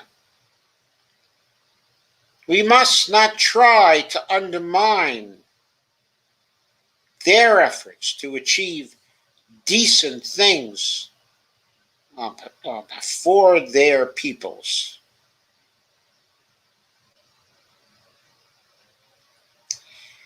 We must be realistic. What does realistic mean? It means we must be ready to recognize that there are limits to our power right now in certain segments of the world. Limits placed by geography. Yes, China will have an advantage over us in waters close to the Chinese mainland. It is inevitable that that happen sooner or later.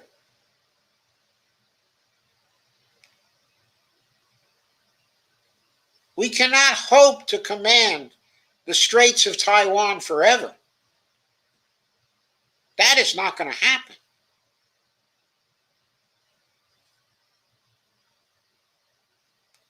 Someday India will rise as a naval power too. Their great industrial capability will see to it. And their long-term competition with China will see to it.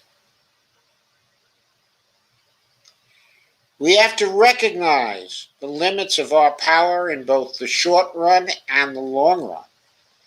And we have to turn to our home front. We have to return to the internal crises we have. We had a coup attempt in this country just a few months back. The very legitimacy of our government is questioned by many millions of our people, of whom the coup makers were only the tip of an iceberg. Why is that the case? Why is our government a illegitimate government, or a less legitimate government, than it used to be? Why has our government lost the amount of faith and credit with its population that it has lost?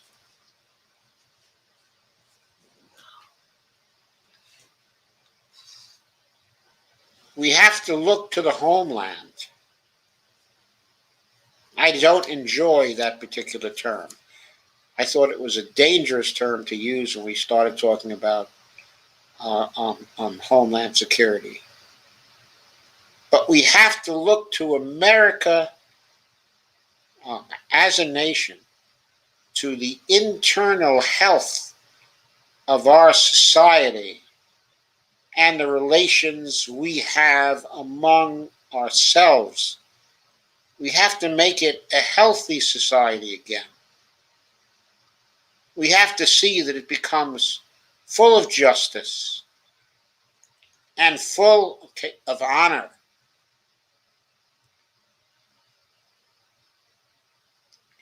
And full of love among us, full of love for our fellow citizens. We have to disarm the hostilities. And we have to build a trust among us again. It's the loss of trust over 45, 50 years that has done this to us. We started losing trust big time with the Vietnam War. And the loss of trust slowly continued until the neoliberal oppression of this country created a situation of disunity among our people, where the neoliberals actually encouraged and inflamed opinion on the right in order to divide us from one another and to create a disunited America. And of course, this peaked with Donald Trump, who only loved his America and his people. And who were they? Only the people who thought that Donald Trump was their Führer. That's what that was about. That's what it still is about. That's what it still is about. We have to turn inward now. And we have to look at our foreign policy as one of long-term withdrawal, not from the world completely, not from lack of concern with what goes on, in other countries, but our approach to foreign policy and to other countries has to be collaborative. Collaborative with them, collaborative with third parties if they are not collaborative or choose not to be collaborative. Our foreign policy should not be trying to gain advantage for U.S. companies at the price, of everything else. And we should recognize that our foreign policy also has to do with our trade policy. Our trade policy has to be in accord with the public purposes of the United States, not in accord with the private purposes of the corporations. That is neoliberal foreign policy. We can't pursue that anymore. Who cares what the corporations want in Bolivia, or in Ecuador, or in Chile, or in Argentina? It's not about them. It's about the public purpose of the United States. We have to put that first, domestically and internationally. And we have to try to construct a foreign policy of peace, a foreign policy of cooperation, a foreign policy of collaboration, and a foreign policy of making friends with whole populations.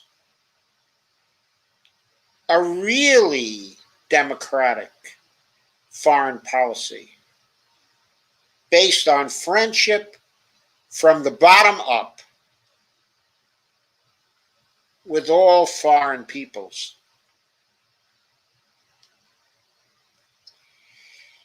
So that's what I have to say tonight. I will now turn to your comments. I have a comment from Bonnie. Yeah. This was funny, but it was true. So let me put on my reading glasses to read this. But Bonnie writes, Norway warning their citizens visiting the USA and using our infrastructure. Deteriorated. Yes, warning them of our deteriorated infrastructure and health problems, asking them to leave and come home.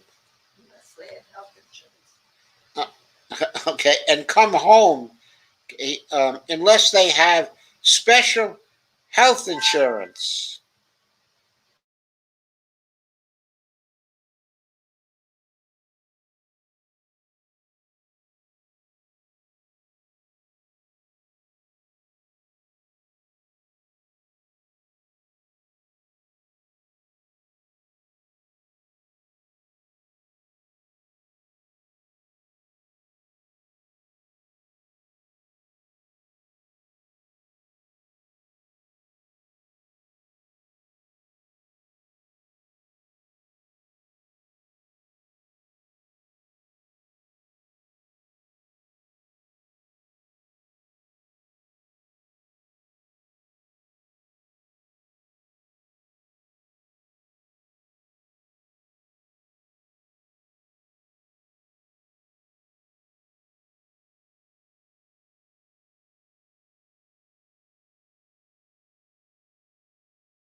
Sorry, guys. I think I'm back.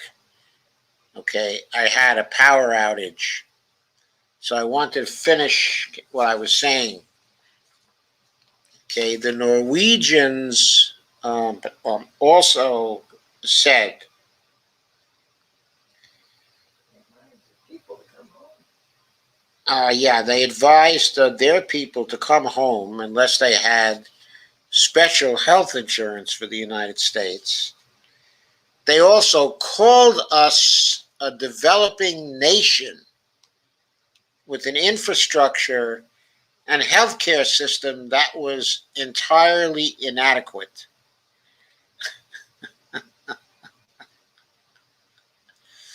So that's where the United States is in the estimation, okay, of Norway, which at one time was a nation that admired the United States.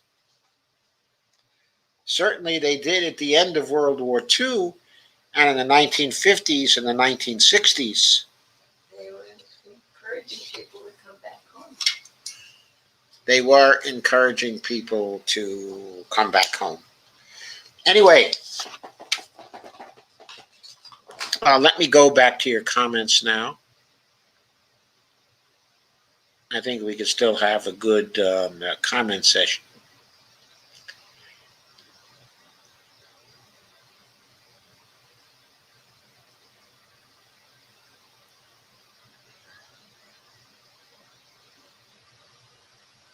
So Dia Swift said, hello, everyone. Hi, Lana. Dia said, Biden is keeping the Russia-gating BS going to fit with HRC's war hawking and stealing of the Bernie nomination of 2016.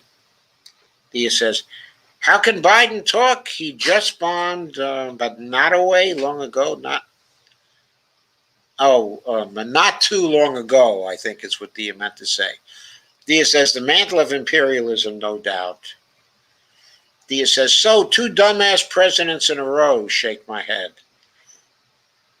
I think actually Obama was a pretty dumbass president too. I know that opinions are different on that, but believe me, if I were elected with the margins, okay, that Obama had in 2008, 2009, and 2010 would have been entirely different. I would have had a $3 trillion recovery bill at that time. And I would have followed it within a month with H.R. 76, the Medicare for All bill, okay, at that time. And then I would have had a Green New Deal going by the fall of 2009. And in the election of 2010, Democrats would have been overwhelming heroes, and they would have swept in with Rooseveltian majorities in the Senate and the House in 2010, instead of giving up control of the House. I know a lot of other people who could have done just the same thing. In my view,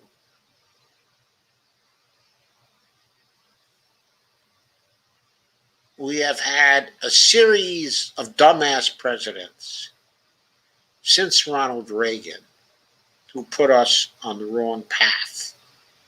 And every one of them has been a dumbass president. Revolt Rise, we made them give up their nukes and promise to protect them. Yeah, we did that with Libya. And then we destroyed the Libyan state. Padilla said, we couldn't beat Vietnam. Dia said, cry me a river. Dia said, well, we're about to have the second worst drought in 1,200 years. That should take the war hawk's mind off of Taiwan.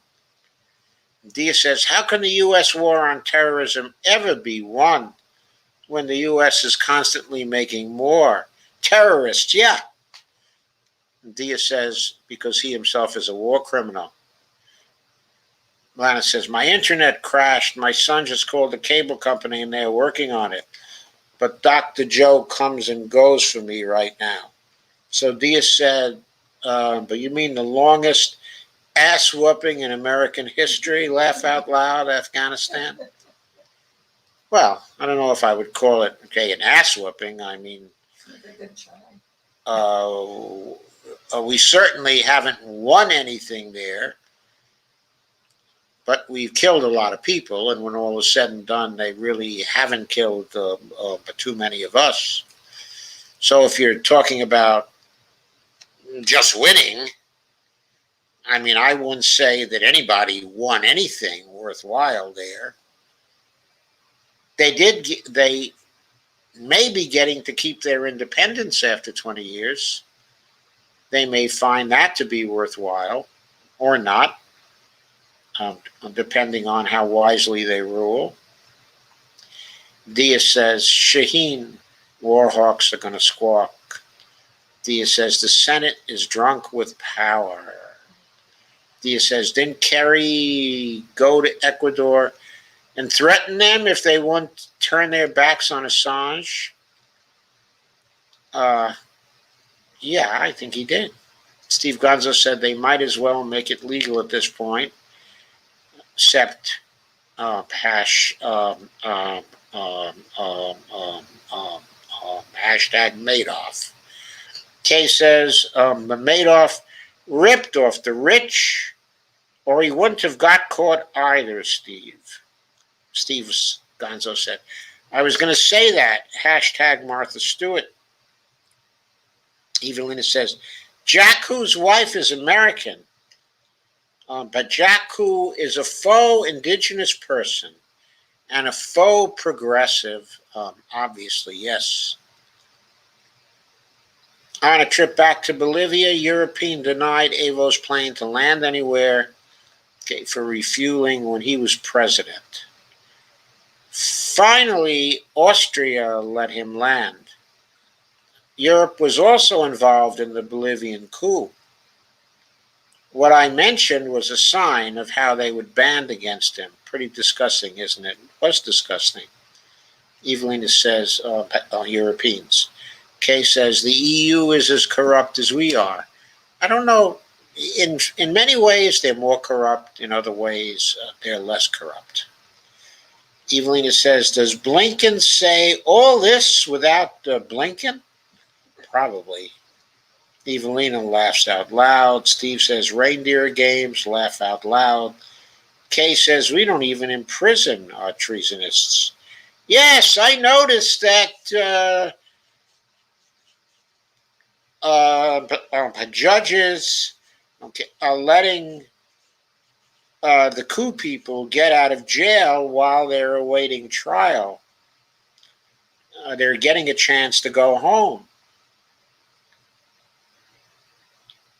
This was even the case with a local coup person here who was allowed to go home, which was in Annandale, Virginia, which is about, how many miles is Annandale from D.C.? 20, maybe 15?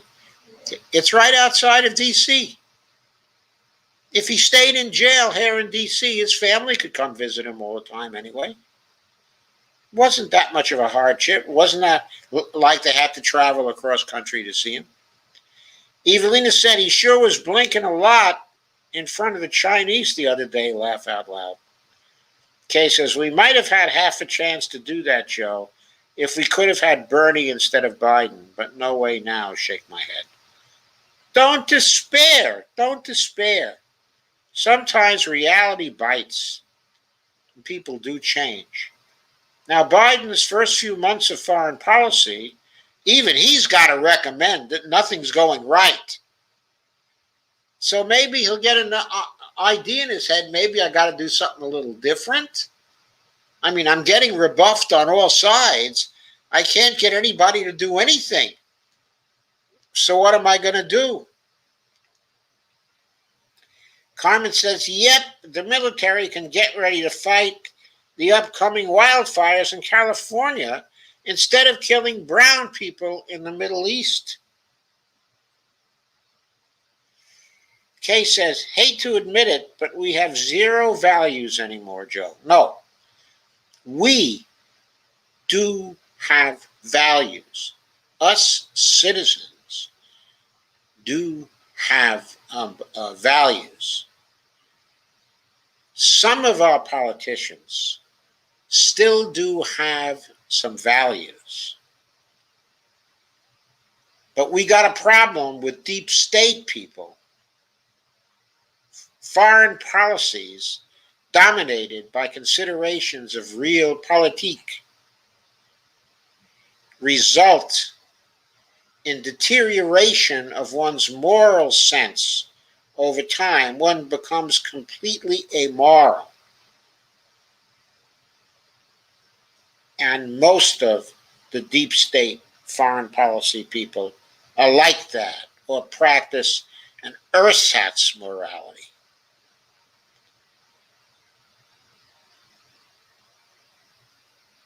Carmen says, Dr. J should write speeches for the president, okay, in the UN. Oh, really? Was it that good? Oh, thank you. Evelina says, yep, Brazil was part of a separate alliance with India and China when Dilma was in power. I forget the name of this bloc. Oh, I'm having a senior moment on it also. It was not simply Brazil, India, China. Okay, the Union of South Africa was in it, okay, as well. No.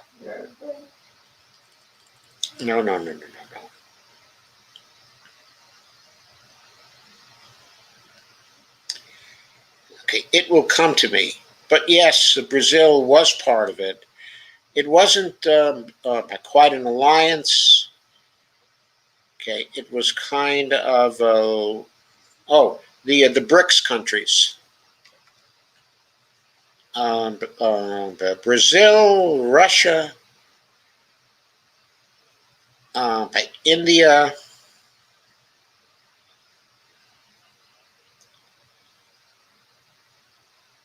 China.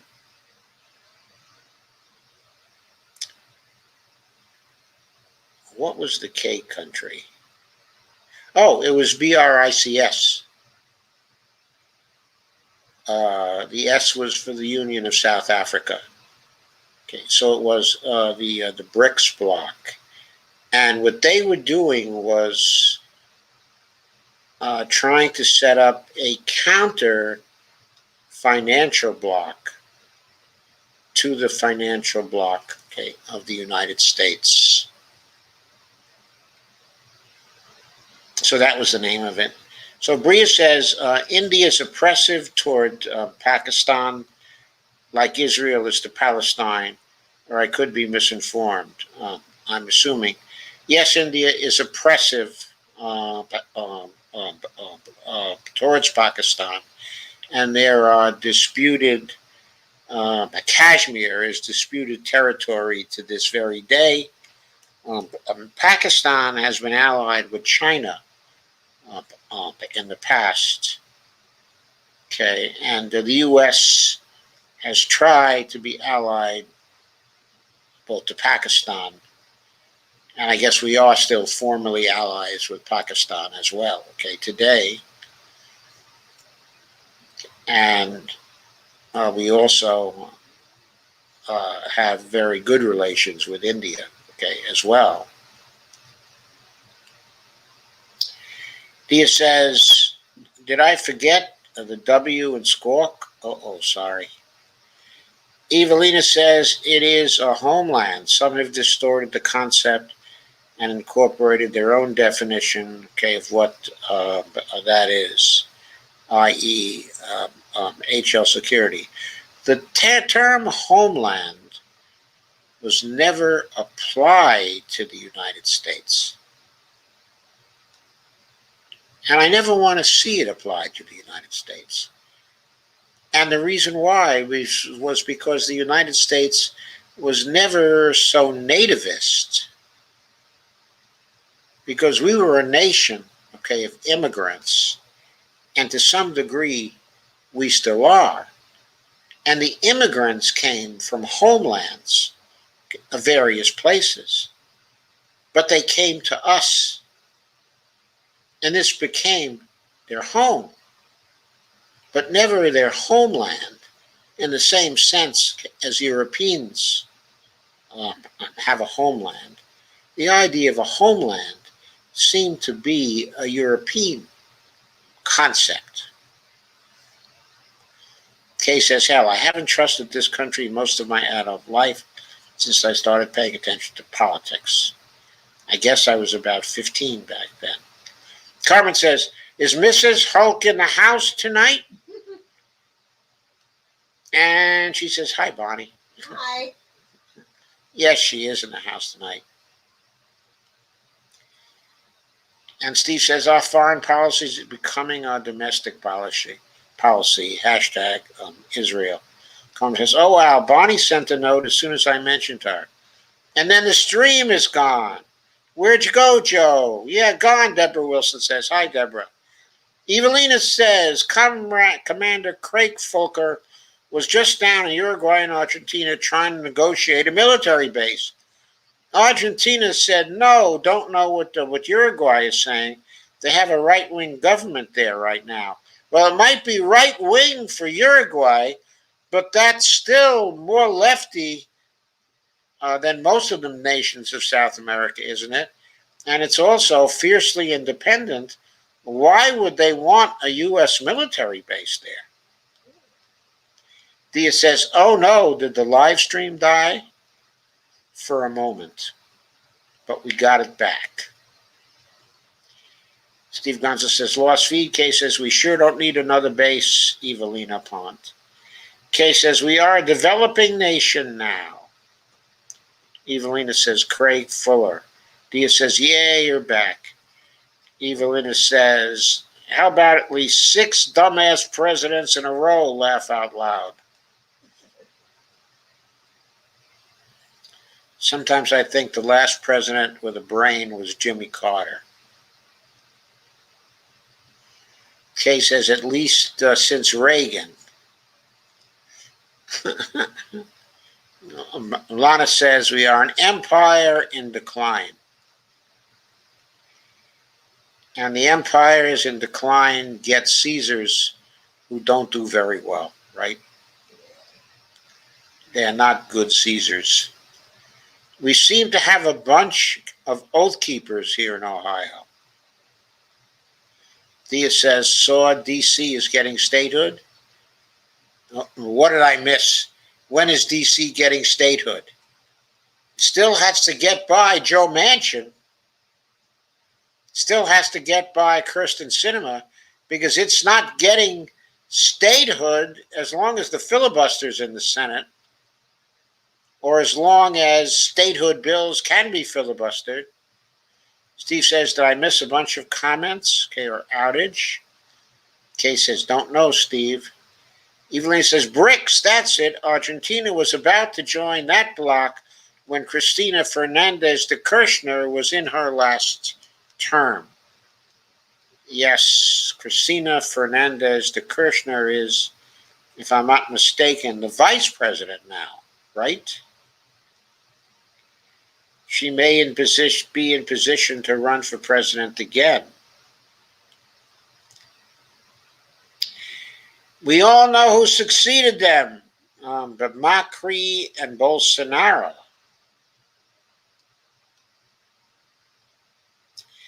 Dia says, thanks for that clarification about India, Pakistan. Kay says, my grandma was a Roma from Austria-Hungary, she called it. She came here in 1901. And my grandma came here in I think it was in 1915. I believe. My grandfather No, I think she came in 1914. Um, okay, and my grandfather came in at 1912.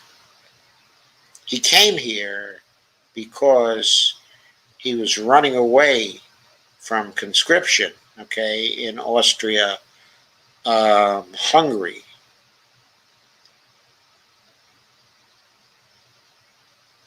She stayed behind. He stowed away on a ship to come here. He worked his way over to Belgium, and he stowed he stowed away on a ship, and he arrived here, okay, in 1912. It took him 2 years to get the money to get her here. And their eldest child, okay, was actually my mother, and she was born in 2000, okay, and 15. They were Jews, okay, from Austria-Hungary.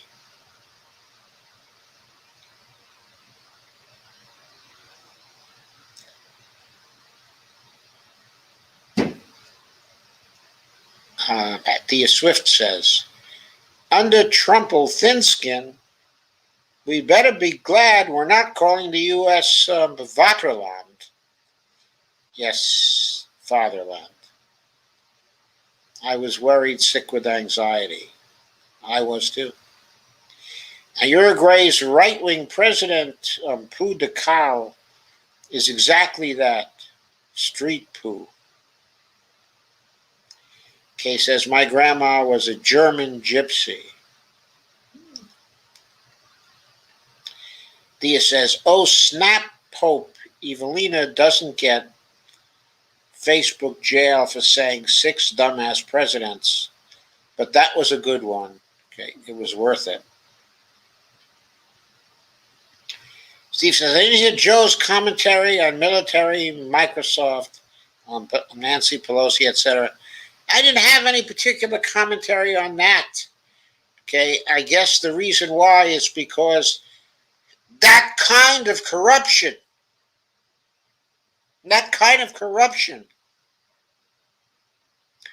is perfectly legal here in the United States.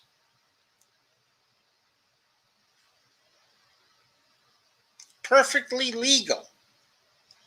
If we want to end it, we have to make it illegal. And to do that, we're going to have to kick out Nancy Pelosi and a whole bunch of others. So let's do vacate the chair soon.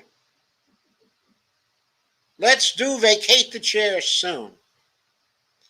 Kay says, didn't hear a word either, Steve. No, you didn't hear a word from me because it's legal. It's legal.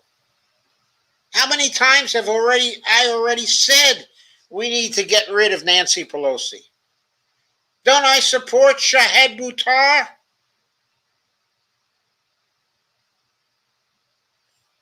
Dia says, you and Kay are cousins. I guess we are, Dia. Evelyn says, Kyle is street, okay, in Spanish. In Spanish. In Colombia, there's a city called Cali, if I recall correctly. But somebody living across the hall from me when I was a graduate student in Michigan State was from Cali. He was quite a character. Quite a character. He was very bright, but also rather militaristic, but also rather entrepreneurial. He was from a minority in Colombia that is known for its business sense and its sense of enterprise. And he thought that Cali was a great city. I've never been able to visit there. Anyway, I think it's time for me to say goodnight. And thank you for coming. I'll see you tomorrow night. Have a lot of other good stuff to cover tomorrow night. I hope you enjoyed the proceedings tonight. Please share them. Steve Gonzo says, hashtag vacate Pelosi. I was more interested in your thoughts on the military-industrial complex Microsoft AA contract. I don't have any specific thought on that except to say that, is legal corruption. What else is new? It's what we're trying to get rid of. Is it really that unusual event that we have to special mention it? How does anybody think she got to be worth $130 million? By using inside information she got into Congress. Dolores says, thank you and good night all. Kay says, thank you for another great discussion. Love you all. We love you, Kay. Evelyn has said, what's wrong with dumbass? With Donbass. But isn't that a place in the Ukraine? Yes, it is. It's actually Donbass, I think. As opposed to dumbass, it's Donbass. Sorry about that, Evelina.